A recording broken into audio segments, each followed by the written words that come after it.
오늘 예배 가운데 오신 여러분들을 사랑하고 축복합니다. 아멘. 우리는 1장, 요한복음 1장 19절에서 34절에서 세례 요한이 예수님을 어떻게 증언했는지에 대해서 이미 살펴보았습니다. 요한이 요단강 주변에서 세례를 베풀고 있을 때 예루살렘에 있는 종교 지도자들, 기득권 세력들이 과연 무슨 권위로 세례를 베푸냐, 그가 도대체 누구냐, 마치 검사가 예리하게 어떤 사건을 그렇게 조사하듯이 조사단을 파송했습니다. 그들은 세례 요한에게 물었습니다. 당신은 누구요? 우리가 그토록 기다리던 메시아입니까?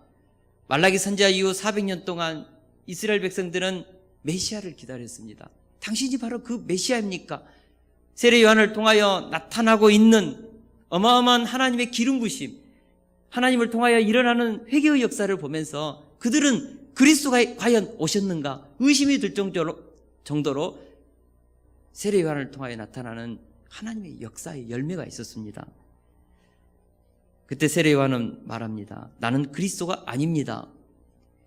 그러자 또다시 질문합니다. 도대체 누구요? 그러면 불수레를 타고 하늘로 승천하였던 그 엘리야가 다시 왔습니까? 말라기 선지자 보니까 엘리야가 다시 오겠다고 했지 않습니까? 그 엘리야입니까? 아니요, 나는 그 엘리야가 아닙니다. 그러면 모세가 애원했던 모세 같은 선지자가 온다고 했는데 바로 그 선지자입니까? 나는 그 선지자도 아닙니다. 당신은 계속해서 나는 아니다 하는데 도대체 당신은 누구요? 우리에게 보낸 사람들에게 대답을 해 주시오. 이때 세례 요한은 자신의 정체성에 대해서 분명하게 밝혔습니다. 나는 선지자 이사야 말과 같이 주의 길을 곱게 하라고 광야에서 외치는 자의 소리입니다. 이 말은 다른 말로 하면 나는 단지 메시아의 오는 길을 예비하는 시다바리입니다. 속된 말로. 요한은 자신이 하는 사역이 내 뒤에 오시는 메시아 그분의 신발끈 풀기도 감당할 수 없습니다 라고 자신의 현재 하는 일을 낮추었습니다. 요한은 자신이 아무것도 아니라고 했습니다. 대단한 겸손입니다. 오늘 본문은 세례 요한이 헤롯 안디바에 의해 투옥 당하기 직전에 마지막으로 예수님을 증언하고 있는 장면입니다.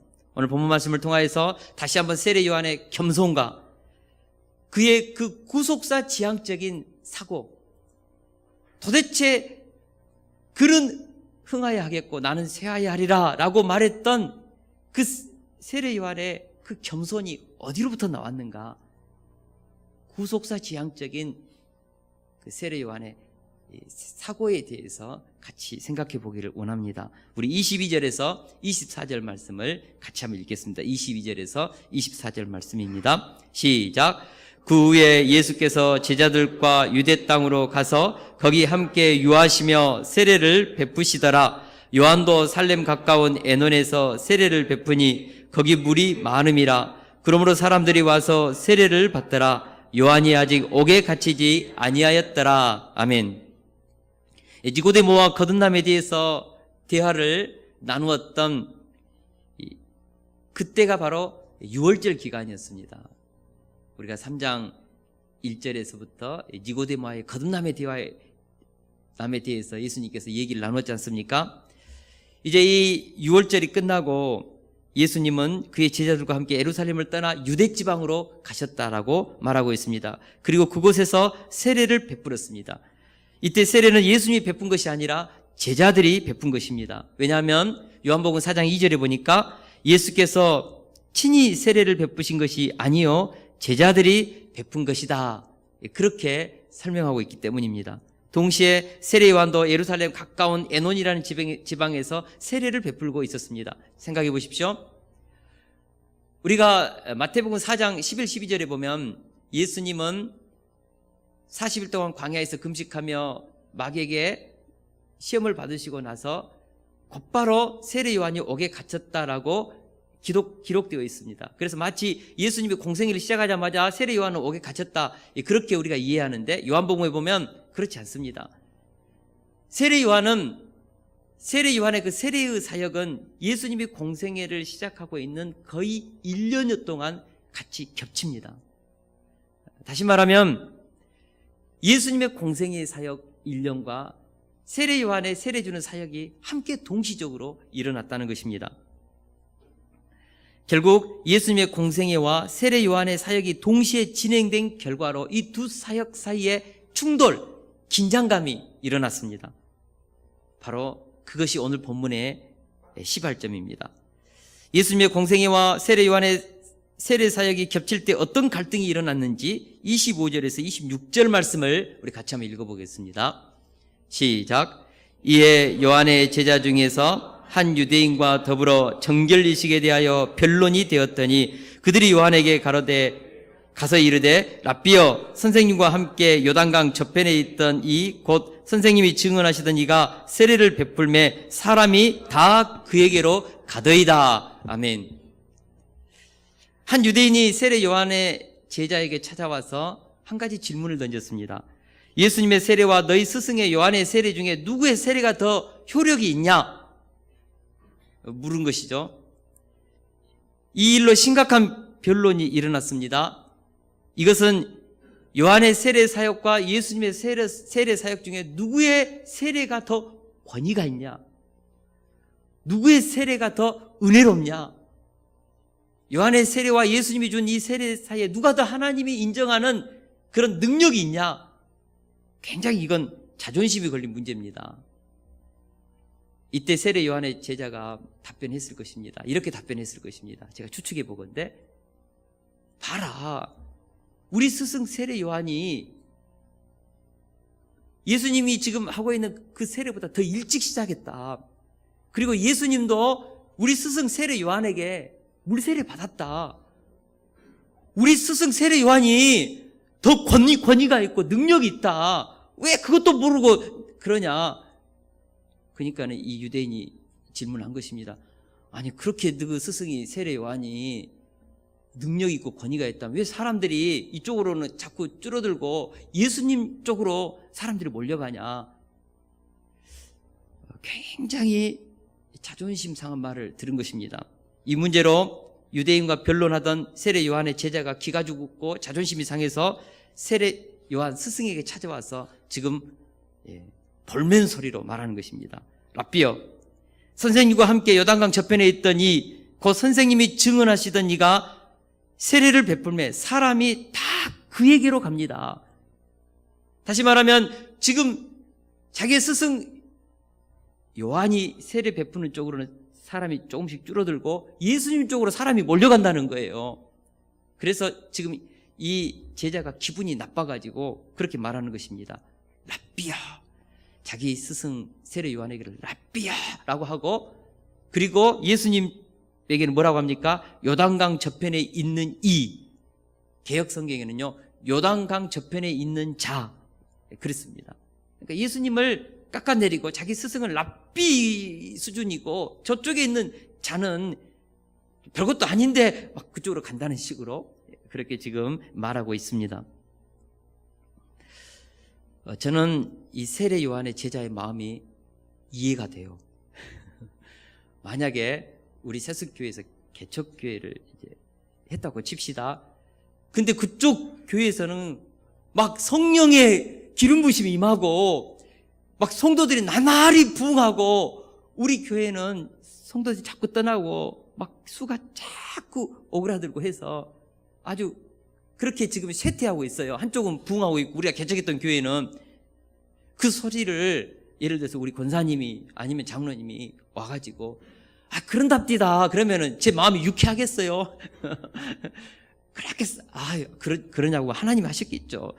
혹시라도 그렇게 말할지라도 마음은 유쾌하지 않을 것 같아요. 참 사람의 마음이란 게 묘해요. 사촌이 논사면 배가 아파요. 이게 참 우리의 정서입니다. 사람의 마음이 그만큼 심술궂다는 것입니다. 남이 잘 되면 축하해주고 함께 즐거워해주면 되는데, 참 그러지 못하는 경우가 많습니다. 제가 대학 입학에 합격자 발표가 나고 바로 이제 그 당시에는 입학금을 이제 그렇게 예치해야 하는데 돈이 없어가지고 저희 어머님이 정말 가까운 친척에 가서 돈 있는 줄 아니까 거기는 빌리러 갔어요. 근데 빌려주지를 않더래요. 그 순간에 시기심을 느낀 겁니다. 근데 가끔 저희 부모님이 지금도 그 얘기를 하거든요. 야, 사람이 마음이 그러더라. 이게 우리에게 다 있습니다. 다 있어요. 제 안에도 있고요. 그런데 세례 요한이 이런 굉장히 미묘한 기류를 지금 감지했습니다. 지금 요한이 왜 이 사실을 모르고 있겠습니까? 지금 제자도 와가지고 이제는 다 저쪽으로 갑디다. 스승님, 우리는 뭐냐고요? 자꾸 지금 세력이 이렇게 줄어들고 있는데, 이때 예수님께서 말씀하신 것이죠. 27절을 같이 한번 읽어보겠습니다. 시작. 요한이 대답하여 이르되 만일 하늘에서 주신 바 아니면 사람이 아무것도 받을 수 없느니라. 아멘. 요한이 사람들이 세례받기 위해서 자기 쪽으로 오지 않고 예수님 쪽으로 몰려간다는 말을 들었을 때 그것 때문에 실망하거나 시기하지 않았습니다. 요한은 자기 사역의 목과 예수님의 사역의 몫이 다르다는 것을 알았습니다. 요한의 사역의 몫은 메시아의 길을 예비하는 광야에 외치는 자의 소리입니다. 예수님은 이 땅에 오신 세상 죄를 지고 가는 하나님의 어린 양으로서 십자가에서 매달려 죽으실 하나님이 보내신 메시아입니다. 예수님의 사역과 세례 요한의 사역은 몫이 달라요. 위치가 다릅니다. 세례 요한은 바로 이 사실을 알았다는 것입니다. 이러한 각자의 사역의 위치는 하나님이 정하신 것입니다. 만일 하늘에서 주신 바 아니면 사람이 아무것도 받을 수 없느니라. 이 말은 하나님께서 지금 내 쪽으로는 사람을 가지 못하도록 막고 예수님 쪽으로 양떼들이 몰려가도록 그렇게 하시는 분은 하나님이시다. 하나님이 그렇게 하시지 않으면 이 일은 일어날 수 없다. 하나님의 주권이다. 세례 요한이 그 사실을 지금 선포하고 있는 것입니다. 우리에게도 이런 영적인 시각이 있어야 합니다. 하늘에서 주신 바가 아니면 사람이 아무것도 받을 수 없다는 이런 시각 말입니다. 왜 다른 사람 안에 일어난 사역의 열매, 축복의 열매를 시기합니까? 내 사명의 몫과 다른 사람의 사명의 몫이 다름을 인정하려 들지 않기 때문입니다. 하나님은 각자에게 맞는 사명을 주셨습니다. 이 다름을 인정하고 나에게 주어진 길과 남과 비교하지 않고 자기 길을 성실하게 가는 것, 이것이 하나님 앞에 부름받은 우리 각자의 삶의 포지션입니다. 할렐루야. 우리 로마서 12장 3절을 같이 한번 읽어보겠습니다. 시작.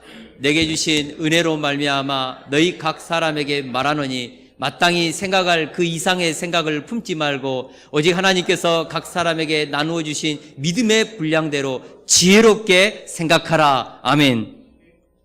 바울은 우리가 각자가 마땅히 생각할 그 이상의 생각을 품지 말라고 권면합니다. 다시 말해서 자신의 분수를 아는 것이 필요하다는 것입니다. 또한 하나님께서 각 사람에게 나누어 주신 믿음의 분량이 있다고 합니다. 즉 우리 각자에게는 하나님이 주신 특별한 은사가 있습니다. 하나님이 사람을 쓰실 때 각 사람에게 주신 믿음의 분량대로 쓰신다는 것입니다. 목수가 집을 지을 때도요, 기둥감과 대들보감과 석가래를 구분해서 사용합니다. 각자의 제목이 있어요. 제목이 달라요. 쓰는 위치가 다릅니다. 그러므로 우리는 하나님이 부르시는 위치를 잘 알고 거기에 맞게 사역해야 합니다. 특별히 교회는 그리스도의 몸이며 믿음의 공동체입니다. 영적인 질서가 있어야 합니다. 찬양대를 한번 생각해 보겠습니다. 찬양대에 보면은 소프라노가 있고 엘토가 있고 베이스가 있고 테너가 있습니다. 각자의 음색이 달라요. 목소리가 다릅니다.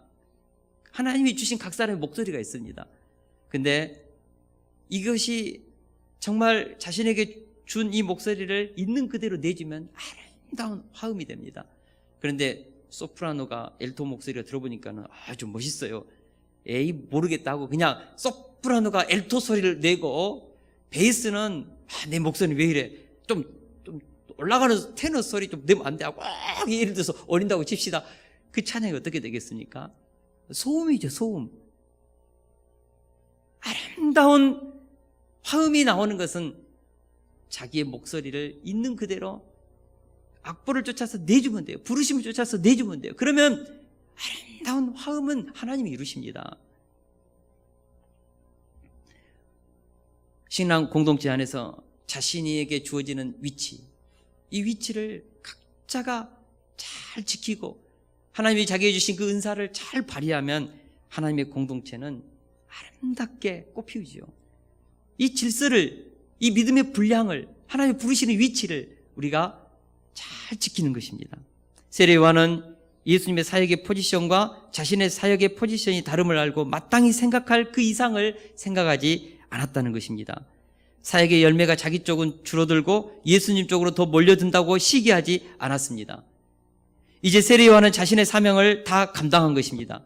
하나님께서 예수님 쪽으로 사람들을 몰려가게 한 것은 하나님께서 세례 요한의 이 선구자의 사명이 이제는 다 한 것이죠. 그래서 세례 요한에게 하나님은 야, 세례 요한아, 이제 너는 무대에서 내려와.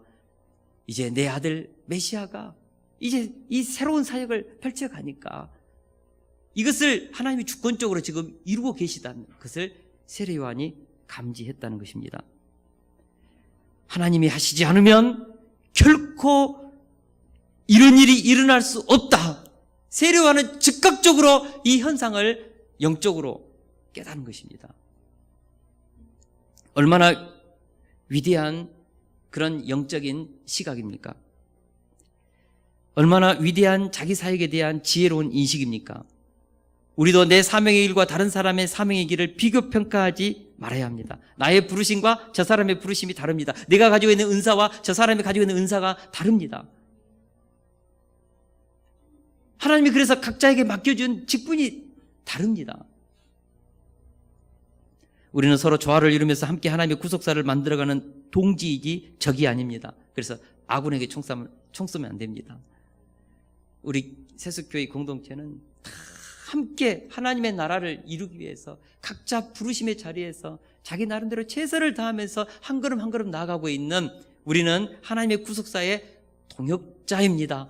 여러분, 조금 서로 이렇게 기질상 맞지 않고 생각이 다르다고 해서 아군에게 총 쏘지 마세요.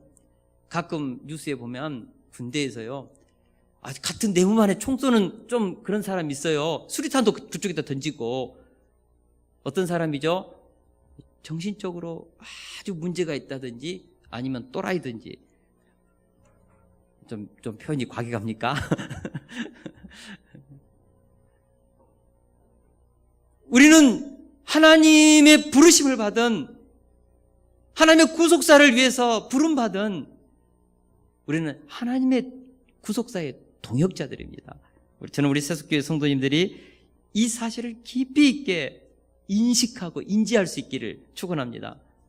여러분, 헷갈리면 안 됩니다. 우리는 적이 아니라 아군입니다.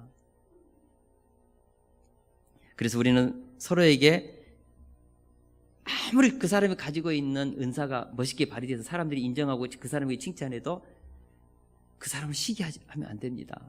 사실 저는 우울질이거든요. 우울질인데 되게 그 다혈질, 사교적인 성격을 가진 외향적인 사람이 부럽습니다.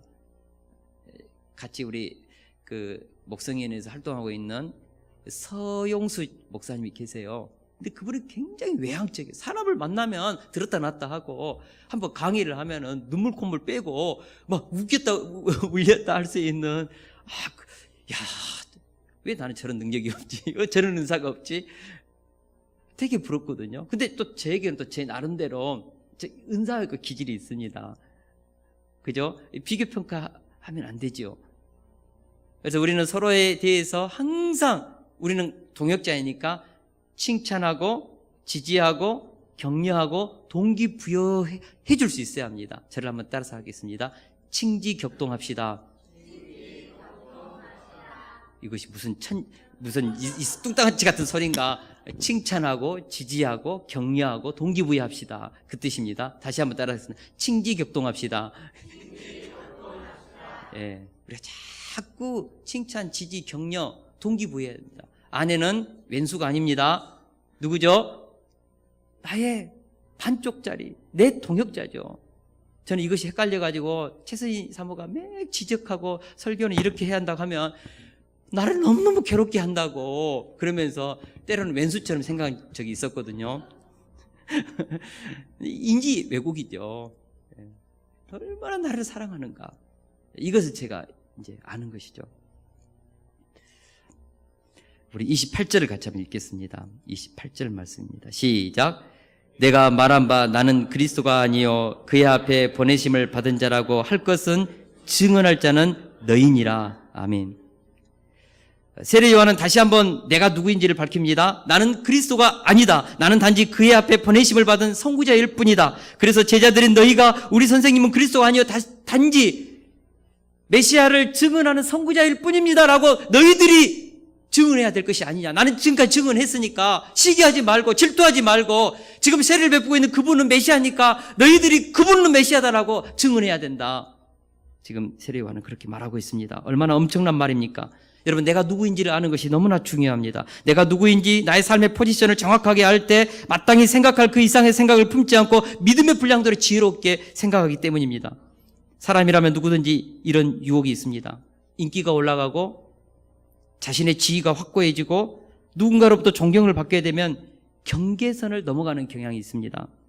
마치 아담과 하와가 에덴 동산에서 하나님으로부터 엄청난 존귀함과 영광과 축복을 듬뿍 받았습니다. 그래서 에덴 동산의 주인으로서 자기가 마치 하나님과 같은 기분이 되었습니다. 어느 날 마귀가 유혹했습니다. 하나님이 절대 넘지 말아야 될 그 선악과를 따먹지 말라고 했는데 가서 따먹어 버렸습니다. 왜 그랬을까요? 하나님께서 너무나 존귀하고 영광스럽고 복의 복을 더하니까 자기 위치가 너무나 높이 들림받는 그런 위치에 서다 보니까 이게 헷갈린 거예요. 내가 하나님인지 피조물인지 자기 경계를 잃어버린 것이죠. 여러분, 우리가 반드시 넘지 말아야 될 선이 있습니다. 교회 사역에서도 그렇습니다. 질서가 있습니다. 선이 있습니다. 이것을 우리가 쉽게 무너뜨리고 자기의 느낌과 이것을 쫓아서 함부로 하면 공동체가 혼란스러워집니다.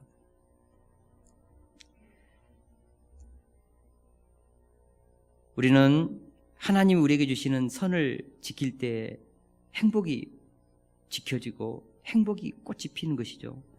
최순실 게이트로 인해 온 국민이 분노하고 있습니다. 여러분, 최순실 게이트의 본질이 뭘까요?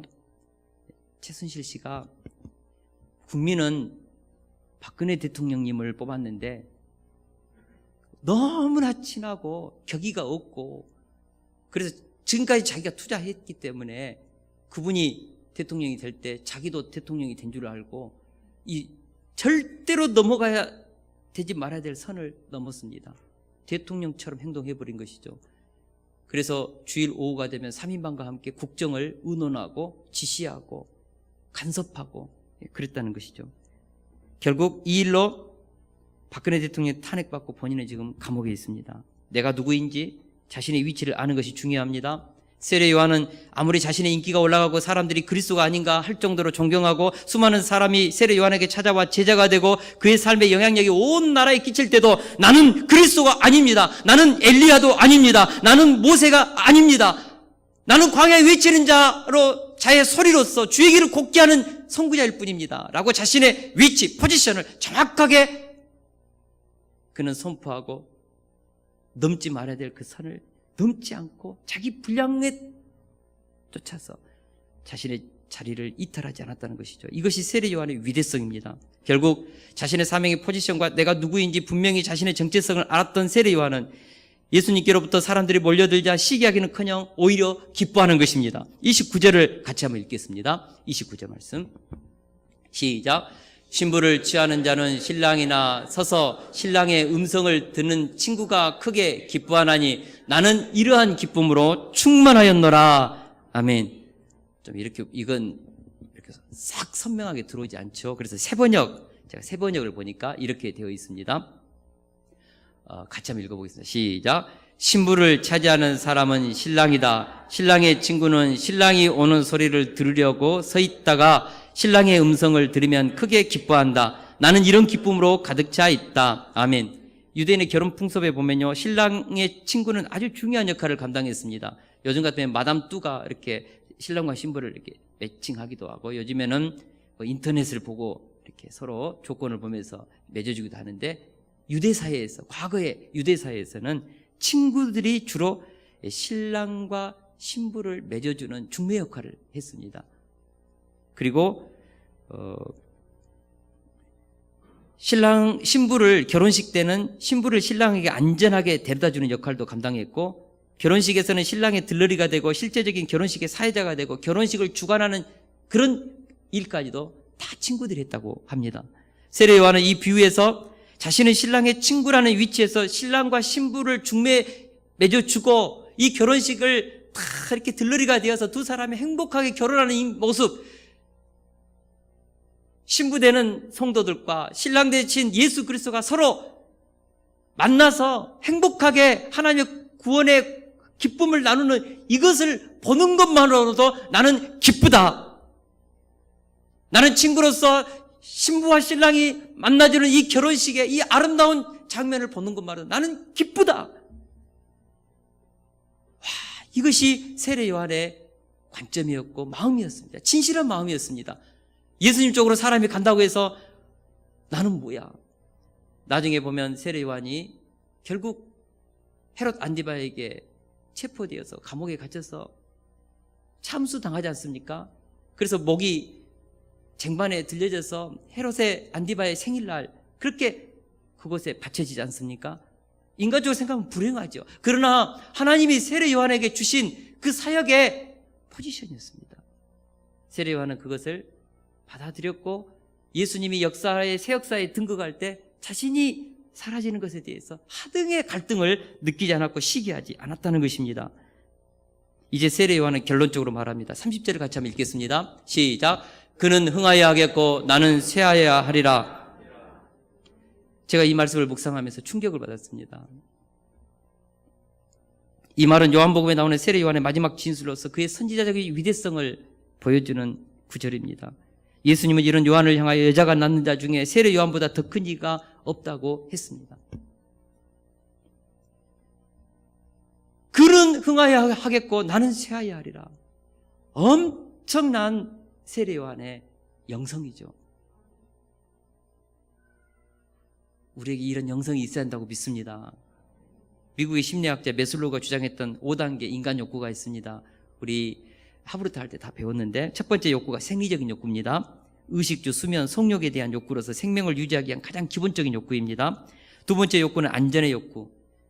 생리적인 욕구가 다 채워지면 보호받고 안전하게 살고 싶은 욕구가 모든 사람들에게 다 있습니다. 세 번째로는 소속과 애정에 대한 욕구입니다. 가족, 친구, 친지 등과 친교를 맺고 원하는 집단에 속하고 싶은 욕구. 왕따는 한 사람의 그 어떤 그룹에 속하고자 하는 소속의 욕구를 이렇게 단절시키는 살인행위입니다. 영적인 인격의 살인행위입니다. 모든 사람에게는 다 그런 욕구가 있거든요. 여러분, 같은 교회에서 절대 사람 왕따시키면 안 됩니다. 같은 공동체 한 백성으로, 한 자녀로 끝없이 끌어안고 우리가 보호하고, 그래서 이 공동체 안에 하나님의 자녀들로서 행복을 느끼도록 우리는 보듬어 안아야 하는 것입니다. 할렐루야. 네 번째는 자기 존중의 욕구입니다. 소속 단체의 구성으로서 명예나 권력을 누리는 욕구를 말합니다. 자기 존중과 존경, 지위, 신분, 인정 등을 포함합니다. 어느 정도 이런 욕구가 채워지면 자기가 존중받고 싶은 욕구가 다 있습니다. 여기 있는 분들 중에 다 존중받고 싶죠. 귀하게 여김받고 싶고 인정받고 싶고 사람들에게 박수받고 싶고 칭찬받고 싶지요. 격려받고 싶죠. 그렇지 않는 분 있습니까? 나는 격려 안 해줘도 돼요. 나는 남들이 막 비난해도 나는 견딜 수 있어요. 그런 분 있습니까? 예. 사실 비난받으면 다 마음이 아프고 힘들지요. 우리는 다 자기 존중의 욕구가 있습니다. 그리고 마지막 다섯 번째로는 자아실현의 욕구가 있습니다. 자신의 재능과 잠재력을 최대한 발휘해서 자신이 이룰 수 있는 모든 것을 성취하려는 가장 높은 수준의 욕구입니다.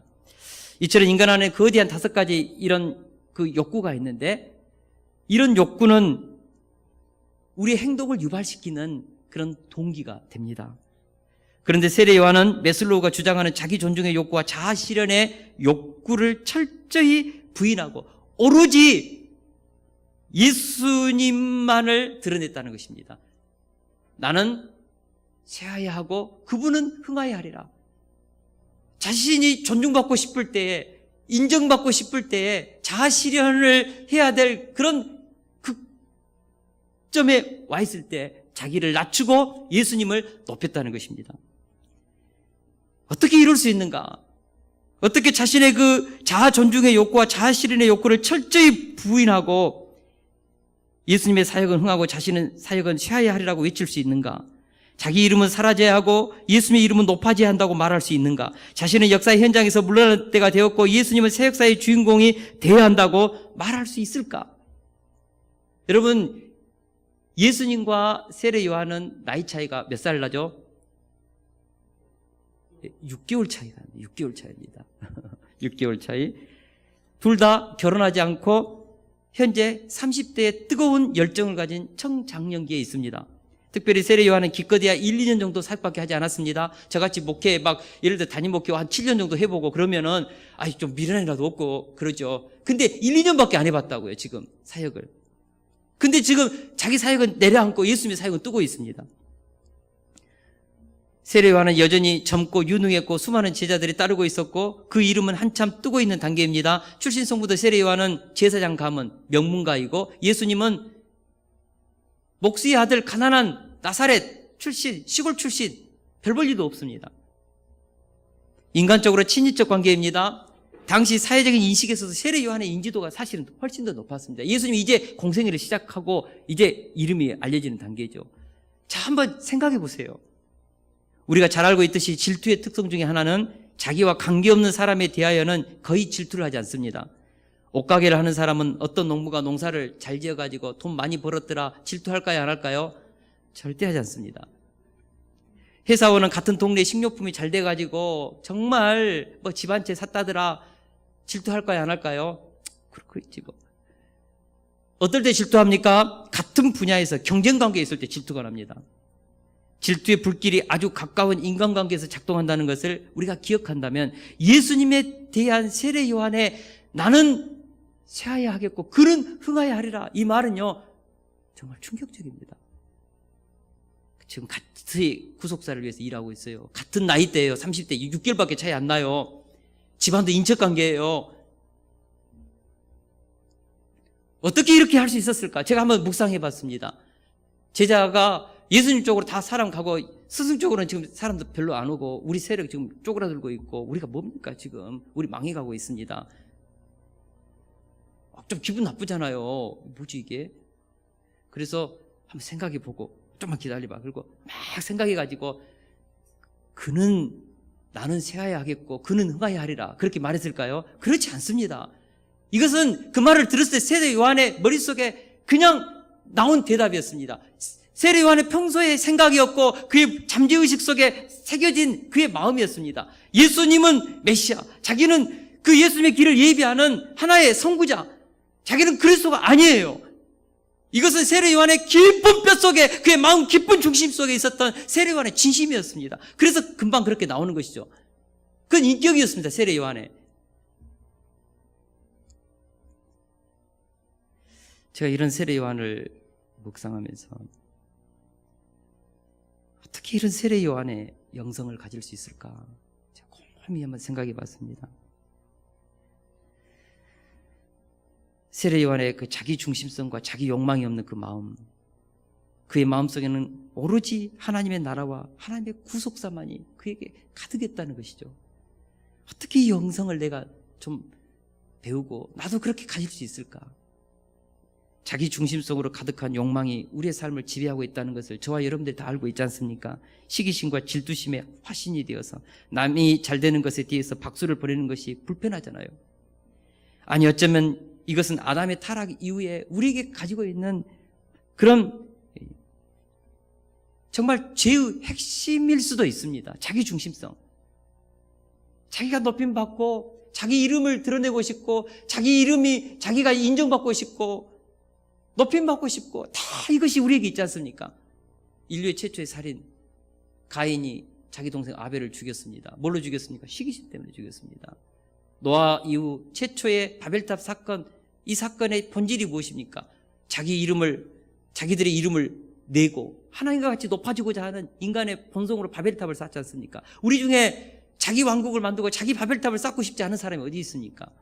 다 그런 본성이 있습니다. 자기 중심성. 우리는 이 자기 중심성이 마음 깊은 곳에 자기 이름을 내고자 하는 자아가 존중받고자 하는 이 욕망의 전차가요, 우리 속에 어마어마한 힘으로 지금 이렇게 나아가고 있다는 것이죠. 고대 그리스에 전해온 이야기가 하나 있습니다. 몸이 빠른 한 육상 선수가 2등으로 들어왔습니다. 그는 죽을 고생 끝에 결승선에 섰으나 군중은 그가 아닌 우승자에게 1등에게 환호성을 보냈습니다. 승자를 위해 축사가 진행되는 동안 그는 등 위에 선수들과 함께 서 있어야 했습니다. 시내를 걸어 집에 돌아오는 길에 그의 귀에는 승자의 이름을 외치는 것밖에 들리지 않았습니다. 사울이 예루살렘에 왔을 때, 그 성에 왔을 때 뭐라 하겠습니까? 사울은 천천히요, 다윗은 만만이다. 자기는 천이고 다윗은 만이다. 여기서 이 사람이 완전히 돌았지 않습니까? 이 정신이 시기심으로 그때 사로잡혔습니다. 왜 2등에 대해서 이름을 외치지 않았을까요? 그것에 대해서 소리를 듣지 못하고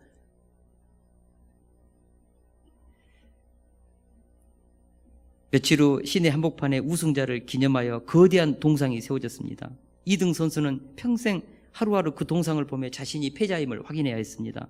시기와 질투가 그의 영혼을 점차 장악해 갔고 결국 그는 아무 일도 할 수 없을 지경에 이르렀습니다.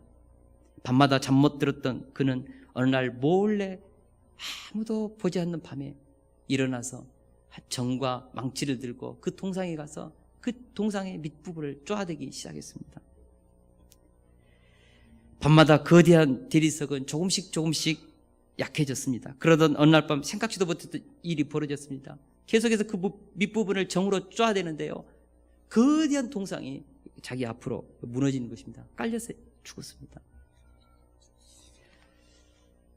그러나 끈을 들고 그 동상을 파내었던 남자는 동상이 무너진 순간에 죽은 것이 아니라 시기심으로 마음이 병든 그때부터 조금씩 서서히 죽어갔다고 할 수 있습니다. 결국 하루하루 생각이 꼬리를 물 때마다 그를 죽인 것은 질투의 무게였습니다. 질투는 그리스 시민이 자랑하던 1급 선수의 영혼을 끌이나 들고 밤마다 타인의 행복을 벗겨내는 옹졸한 사람으로 바꾸어 버렸다는 것입니다. 2등입니다. 1등과 2등 사이는 한 끗 차이입니다. 그리스 시민들도 그 2등의 위대한 선수로서의 그 위대성을 알고 있지요. 우리가 최순실 씨가 댓글 3만 개 달린 것을 보고 읽다가 결국은 삶에 대한 그 분노, 그 댓글에 그 마음에 이길 힘이 없어서 결국은 죽었지 않습니까? 자살했지 않습니까? 근데 최진실 씨가 죄송합니다. 최진실 씨가 죽어서 장례에 갔을 때요, 100만 명이 따라왔습니다. 100만 명. 여러분, 100만 명과 3만 명, 몇 대 몇이죠?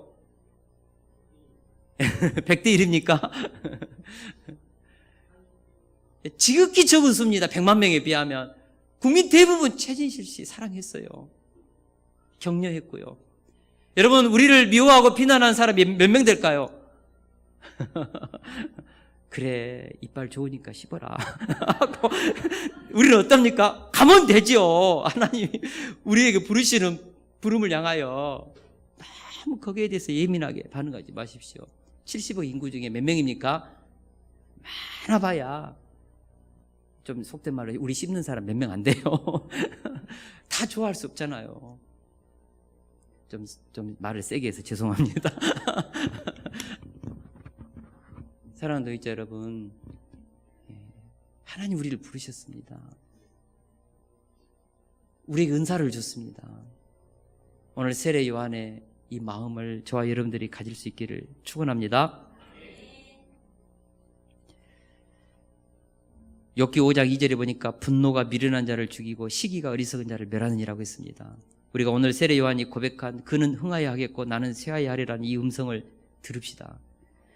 나는 죽고 예수님만 높임받는 삶을 살고자 다시 한번 결단합시다. 나는 죽고 그리스도의 몸된 교회를 살리고자 기도합시다.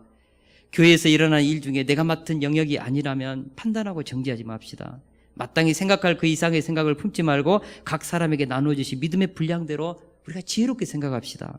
모든 사역에는 그 일을 맡은 분들의 헌신이 있습니다.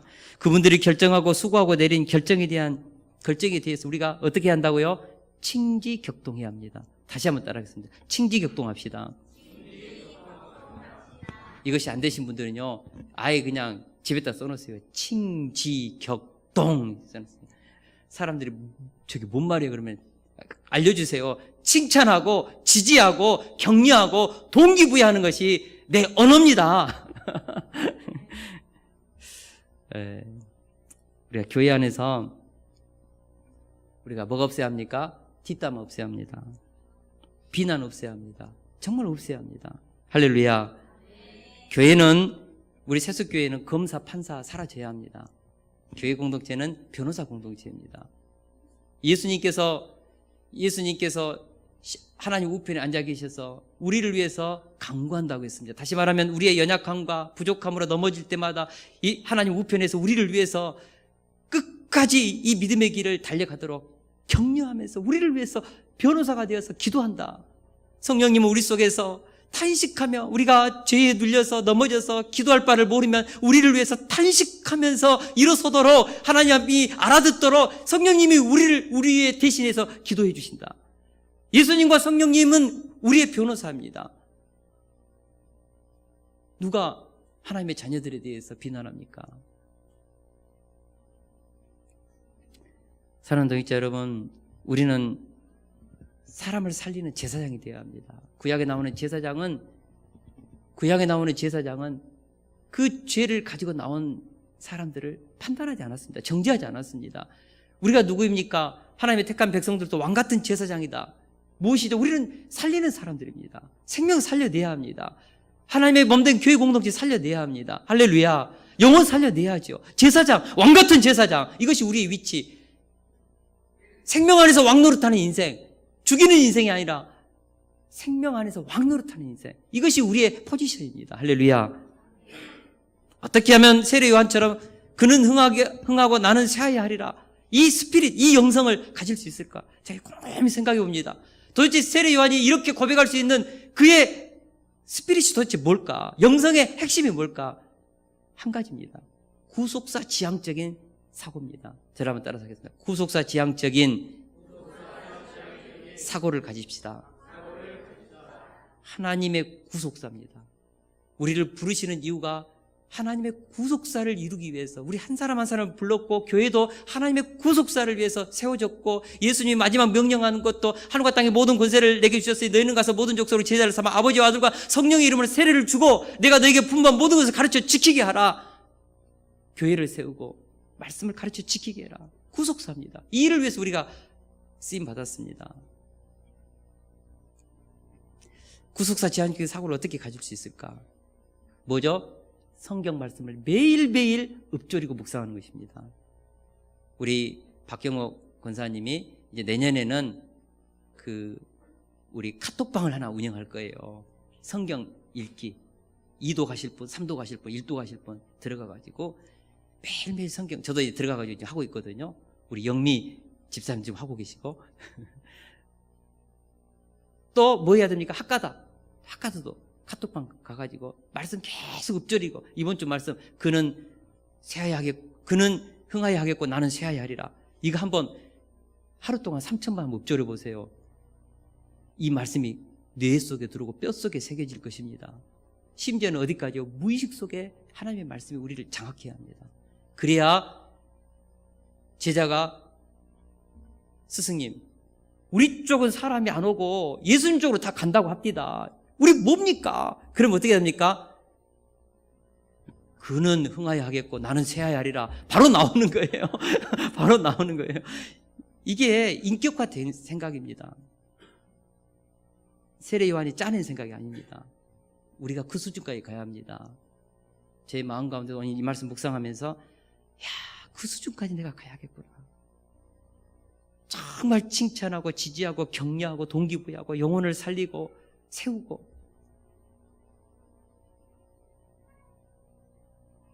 똥꼬집 부리지 않고 정말 하나님 앞에서 자기 잘못된 것을 인정할 줄 알고, 그러면서 정말 하나님이 기뻐하시는 목양자의 삶을 살아야겠다 결단합니다. 저와 여러분들 이 결단이 우리 모두에게 있을 수 있기를 축원합니다. 우리 찬양하고 우리 같이 기도하는 시간 갖겠습니다.